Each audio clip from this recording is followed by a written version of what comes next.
Well, get ready for an adrenaline rush because we are visiting the Owosso Speedway, and joining me now is Dennis. Hey, Dennis. Hello.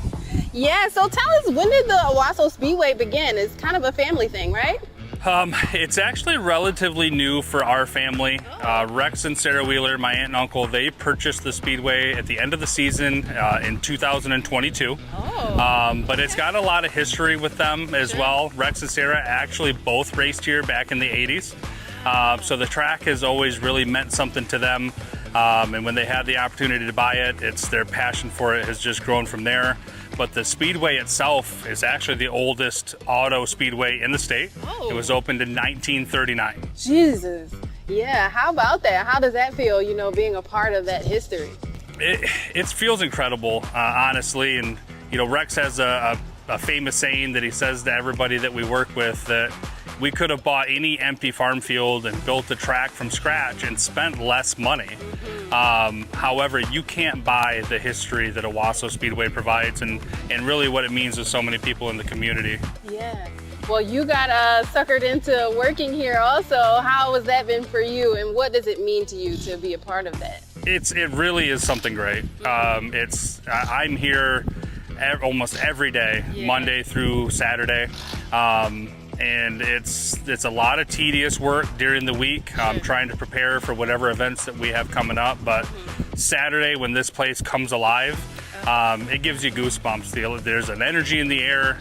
Seeing all of the families and all the race fans that come out to support it, it's really the fruits of your labor being displayed for you right in front of your face. Yeah. Why is it necessary to keep that racing community alive here in Owosso, or even just in Michigan in general?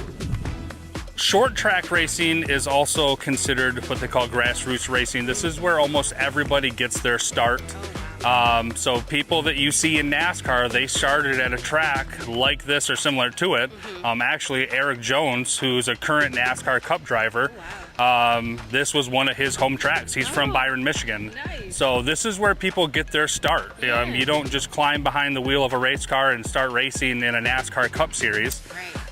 So it's an invaluable asset to have in motorsports, and not just Michigan, but all over the country. There's a lot of short tracks that are legendary that many Motorsports Hall of Famers have called their home tracks that are now, if you were to drive by, you'd never know. It's either a condo or a shopping mall. They're closing down at an alarming rate. Because it's a tough business. The project that we have going on here at Owosso Speedway, it's reignited a flame, not just in our community, but people are talking about it across the country of what's happening right here. Just because of what it means for the sport and for the industry.